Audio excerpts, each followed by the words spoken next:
여러분, 프랑스 루브르 박물관 아세요? 파리의 심장이자 상징, 죽기 전에 꼭 가봐야 할 박물관. 세상에서 가장 유명한 작품 중 하나인 모나리자를 볼 수 있는 곳이라고 하면 더 이상 설명이 필요 없겠죠? 무려 48만여 점의 작품을 소장하고 있어서 다 둘러보려면 며칠은 걸린다고 하죠. 근데 작품 대부분이 고전 명화나 조각들이에요. 이 많은 작품들 중 현대미술은 거의 없습니다. 당연히 현대미술가가 전시를 열 일도 거의 없죠. 그런데 여기 이 루브르 박물관의 벽을 깨고 자신의 작품을 선보인 현대미술가가 있습니다. 그것도 흔히 아웃사이더라 불리는 거리 출신의 그래피티 아티스트 제우스죠. 프랑스의 살아있는 전설이라 불리는 예술가 제우스의 국내 첫 개인전이 지금 서울에서 열리고 있습니다. 예술의 중심 루브르를 점령한 스트릿 출신 아티스트 제우스의 특별한 전시에 저희가 직접 다녔습니다.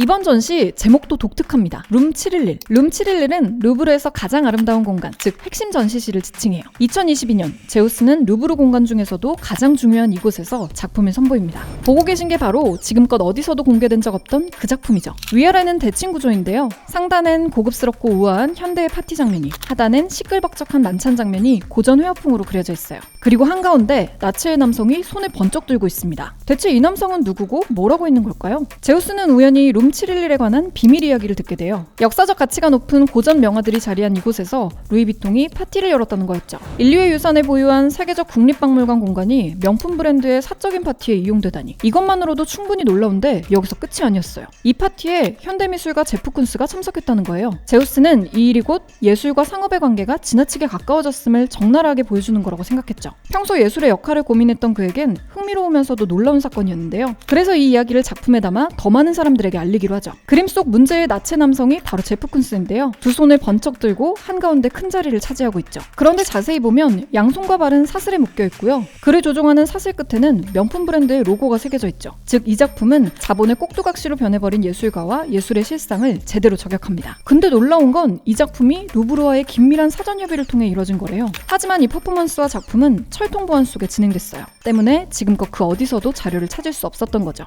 이번 전시는 이 프로젝트의 실체를 전 세계 최초로 공개합니다. 룸 711에서 작가가 펼친 퍼포먼스를 비롯해 프로젝트의 전 과정이 담긴 영상을 직접 볼 수 있죠. 스치듯 들은 이야기를 자신의 작업과 연결해 흥미롭게 풀어내고 또 대중에게 보이는 방식까지 설계한 걸 보면 감탄이 절로 나오는데요. 어떻게 하면 이야기가 더 임팩트 있게 전달될지 알고 있었던 것만 같죠. 이처럼 제우스의 탁월한 스토리텔링력은 사람들을 사로잡기에 충분했습니다. 하지만 이런 생각이 들어요. 아무리 뛰어난 능력을 가졌어도 루브르에서 작품을 선보일 정도면 뭔가 더 남달라야 하지 않나 싶은 거죠. 처음 제우스는 그래피티 아트로 주목받기 시작했습니다. 그의 대표작이자 문제작이 바로 여기 있는 이 작품들이에요. 온통 대기업과 명품 브랜드의 로고들로 가득하죠. 근데 다 줄줄 흘러내리고 있습니다. 이게 리퀴데이션 시리즈입니다. 아주 심플한데 한번 보면 잊을 수 없는 강렬함 덕분에 제우스의 대표작이 되었죠. 사실 제우스는 이 작품 때문에 소동을 겪기도 했어요. 2009년 명품샵이 즐비한 홍콩의 밤거리. 작가는 건물 외벽에 흘러내리는 거대한 샤넬 로고를 그려놨습니다. 작가 눈엔 밤거리를 환하게 비추는 샤넬 간판이 마치 인공태양처럼 느껴졌대요. 어딘가 부자연스럽고 과했죠. 그래서 그 로고를 시커먼 눈물이 줄줄 흐르는 모양으로 그려버려요.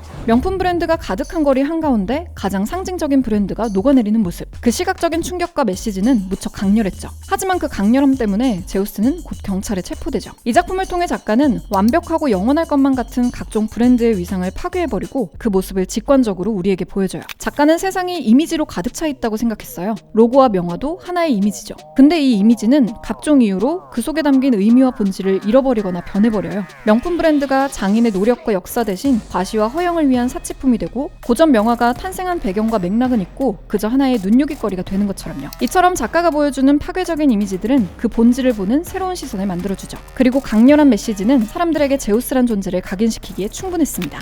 근데 생각해보면요, 미술사에 기록되는 예술가들은 그 시작부터 남다른 경우가 많잖아요. 제우스 역시 마찬가지인데요. 그 이름도 본명이 아니에요. 거리에서 예술을 시작한 10대 시절, 낡은 지하철역에서 그래피티를 하던 중 열차에 치여 죽을 뻔한 사고를 겪죠. 이 기억은 활동의 새로운 발판이 됐습니다. 열차의 이름을 따 작가명을 짓고 더 활발하게 활동했죠. 1990년대 말부터 가로등, 벤치, 자전거 등 거리의 물건들과 그 그림자를 주인공으로 독특한 작업을 선보여요. 또 거대한 광고판 속 모델을 그대로 오려내버리는 일명 훔쳐가기 작업도 있었죠. 심지어 훔쳐간 모델 이미지판을 인질로 삼아 광고회사에 몸값을 요구하기도 해요. 사실 이건 사람들을 현혹하는 소비주의를 비판하는 작업이었습니다. 지금의 반항적인 작품들도 다 거리에서부터 갈고 닦은 경험 덕분이었죠. 이렇게 제우스는 활동 이래 꾸준히 독특하고 기발한 작품으로 자신의 존재감을 쌓아갑니다. 거리의 예술가가 예술계 중심에 들어서기까지 무엇보다 강력한 영향을 끼친 건 바로 그의 아웃사이더적 면모였습니다. 해골 위와 벽면 가득 이름이 흘러내려요. 전부 유명 담배 회사의 로고입니다. 심지어 가운데 놓인 침대는 담배갑처럼 생겼고 아예 담배 조형물까지 보여요. 모두 인간의 건강을 해치면서도 돈을 버는 글로벌 담배 기업을 비판하는 작품입니다. 제우스는 이렇게 각종 사회적 문제를 고발하는 작품을 꾸준히 발표합니다. 사람들의 공감을 얻으며 점점 더 유명해지죠. 거기다 때마침 예술계에 불어온 변화의 바람은 작가를 더욱 유명하게 만듭니다. 사실 그래피티 아트는 원래 주류 미술에 속하지 않았어요. 주로 사회비판적 메시지를 담고 있는 데다 공공장소에 그려지다 보니 시장에서 거래되기도 힘들었기 때문이죠. 하지만 시간이 흐르면서 달라져요.